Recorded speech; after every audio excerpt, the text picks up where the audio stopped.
തയ്യാറാക്കുന്നത് കല്യാണ വീട്ടിലെ അതേ ടേസ്റ്റിലുള്ള ഒരു നെയ്ച്ചോറും ചിക്കൻ കറിയാണ്. നെയ്ച്ചോറ് തയ്യാറാക്കാൻ ഞാൻ ഇവിടെ ഒരു ചെമ്പട്ടി വെച്ചിട്ടുണ്ട്. ഇനി അതിലേക്ക് കുറച്ച് വെളിച്ചെണ്ണ ഒഴിച്ചു കൊടുക്കുന്നുണ്ട്. കൂടെ തന്നെ വലിയ സ്പൂണിൽ ഒരു സ്പൂൺ നെയ്യ് ചേർത്ത് കൊടുക്കുന്നുണ്ട്.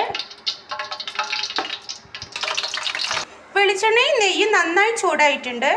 ചെറിയ സ്പൂണിന് ഒരു സ്പൂൺ പെരിഞ്ജീരകം, 2 കഷ്ണം പട്ട, 4 ഏലക്കായ, 5 ഗ്രാമ്പു, 5 കുരുമുളക്, ഇതെല്ലാം നമുക്ക് വെളിച്ചെണ്ണയിലേക്ക് ഒന്ന് ചേർത്ത് കൊടുക്കാം.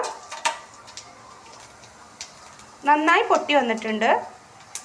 ഇനി 1.5 സവാള നമ്മൾ അരിഞ്ഞു വെച്ചിട്ടുണ്ട്, അത് ചേർത്ത് കൊടുക്കുന്നുണ്ട്. നന്നായി ഒന്ന് മിക്സ് ചെയ്ത് കൊടുക്കാം.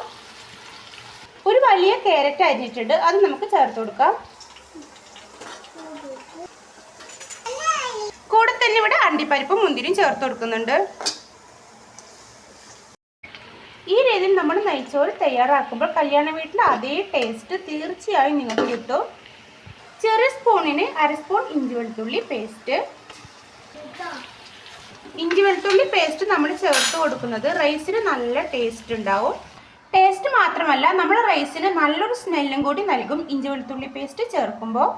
സവാളയും ക്യാരറ്റും ഇവിടെ വാടി കിട്ടിയിട്ടുണ്ട്. ഇനി നമുക്ക് ഇതിലേക്ക് അരി ചേർത്ത് കൊടുക്കാം. 1.5 പാട്ട അരി കഴുകി വൃത്തിയാക്കി വെച്ചതാണിത്. അരി നന്നായി ഒന്ന് മിക്സ് ചെയ്ത് കൊടുക്കാം. 1 മിനിറ്റ് നമ്മളൊന്ന് അരി നന്നായി റോസ്റ്റ് ചെയ്തെടുത്തിട്ടുണ്ട്. ഇനി ഇതിലേക്ക് ആവശ്യത്തിന് വെള്ളം ഒഴിച്ചു കൊടുക്കാം. 1.5 പാട്ട അരിക്ക് 3 പാട്ട വെള്ളമാണ് ഞാനിവിടെ എടുത്തിട്ടുള്ളത്. നല്ല ചൂടുവെള്ളമാണ് കേട്ടോ ഒഴിച്ചു കൊടുക്കുന്നത്.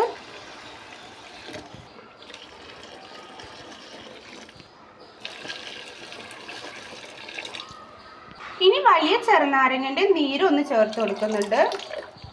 ഒരു പിഞ്ച് പൈനാപ്പിൾ എസൻസ് ചേർത്ത് കൊടുക്കുന്നുണ്ട്. ചെറിയ സ്പൂൺ നിറയെ ഉപ്പ് ചേർത്ത് കൊടുക്കുന്നുണ്ട്. ഒരു പിടി മല്ലിയില ചേർത്ത് കൊടുക്കുന്നുണ്ട്.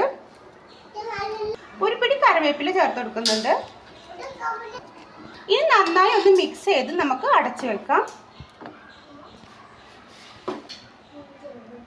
നെയ്ച്ചോറ് റെഡി ആകുമ്പോഴേക്കും നമുക്കിനി ചിക്കൻ കറിയുടെ പരിപാടി നോക്കാം. നമുക്ക് നെയ്ച്ചോറൊന്ന് തുറന്ന് നോക്കാം. നെയ്ച്ചോറ് ഇവിടെ വേവാനായിട്ടുണ്ട്. നമ്മൾ ഒഴിച്ചു കൊടുത്ത വെള്ളമൊക്കെ വറ്റി വരുന്നുണ്ട്. നന്നായി ഒന്ന് മിക്സ് ചെയ്ത് കൊടുക്കാം. നിങ്ങൾക്ക് കാണുമ്പോൾ തന്നെ മനസ്സിലാവുന്നുണ്ടാവും നമ്മുടെ റൈസിൻ്റെ ഭംഗി. നമ്മുടെ പള്ളിയിലെയും കല്യാണ വീടുകളിലൊക്കെ നെയ്ച്ചോറ് പോലെ തന്നെ നല്ല വൈറ്റ് കളറിൽ നമുക്കിവിടെ റൈസ് റെഡി ആയിട്ടുണ്ട്. ചോറ് കട്ട പിടിക്കാതെയും ഒന്നിനോട് ഒട്ടാതെയും നല്ല വേറിട്ടിട്ടാണ് നമുക്ക് റൈസ് കിട്ടിയിട്ടുണ്ട്. ഇനി നമുക്കിത് അടച്ചു വെച്ചിട്ട് നമ്മുടെ ചിക്കൻ കറി തയ്യാറാക്കാം. ചിക്കൻ കറി തയ്യാറാക്കാൻ ഞാൻ ഇവിടെ ഒരു ചട്ടിയിൽ വെളിച്ചെണ്ണ ഒഴിച്ചു കൊടുത്തിട്ടുണ്ട്. വെളിച്ചെണ്ണ നന്നായി ചൂടായിട്ടുണ്ട്. ഇനി നമുക്ക് സവാള ചേർത്ത് കൊടുക്കാം. കൂടെ തന്നെ ഒരു പിടി കറിവേപ്പില ചേർത്ത് കൊടുക്കുന്നുണ്ട്. ഇടയ്ക്ക് നമ്മൾ നെയ്ച്ചോറ് നമ്മൾ ഇതുപോലെ ഒന്ന് ഇളക്കി കൊടുക്കണം. നെയ്ച്ചോറ് വന്നിട്ട് നമ്മൾ അങ്ങനെ തന്നെ അടച്ചു വെച്ചിട്ടുണ്ടെങ്കിൽ കട്ട പിടിച്ച് പോവും. കട്ട പിടിക്കാതിരിക്കാനാണ് നമ്മൾ ഇടയ്ക്കിടയ്ക്ക് ഇങ്ങനെ ഇളക്കി കൊടുക്കുന്നത് കേട്ടോ.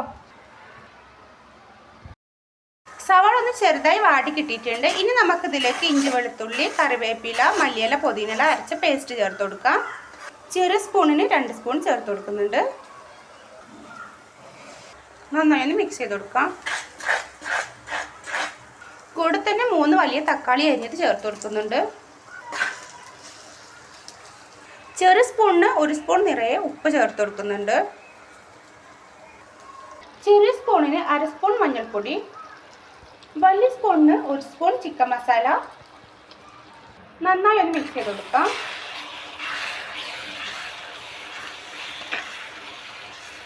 ഇനി നമുക്ക് ഇതിലേക്ക് ചിക്കൻ ചേർത്ത് കൊടുക്കാം. ചിക്കൻ ചേർത്ത് കൊടുത്തിട്ടുണ്ട്. നന്നായി മസാല മിക്സ് ചെയ്യാം. വലിയ സ്പൂണിന് 1 സ്പൂൺ മുളക് പൊടി, സാധാരണ മുളക് പൊടിയാണ്. വലിയ സ്പൂണിന് 1.5 സ്പൂൺ മല്ലിപ്പൊടി. നന്നായി ഒന്ന് മിക്സ് ചെയ്യാം. ചിക്കൻ്റെ എല്ലാ ഭാഗത്തേക്കും മസാല എത്തുന്ന രീതിയിൽ നമ്മളൊന്ന് മിക്സ് ആക്കി കൊടുത്തിട്ടുണ്ട്. ഇനി 1 കപ്പ് വെള്ളം ചേർക്കാം.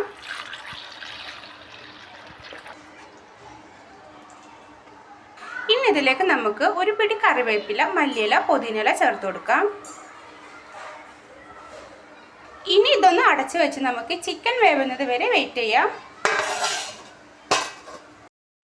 ചിക്കൻ കറി റെഡി ആയിട്ടുണ്ട്. ചിക്കനൊക്കെ നന്നായിട്ട് വെന്തിട്ടിട്ടുണ്ട്. നമ്മുടെ ചാനൽ കാണുന്നവരും സബ്സ്ക്രൈബ് ചെയ്യൂ. പുതിയൊരു വീഡിയോയുമായി വീണ്ടും കാണാം. ബൈ.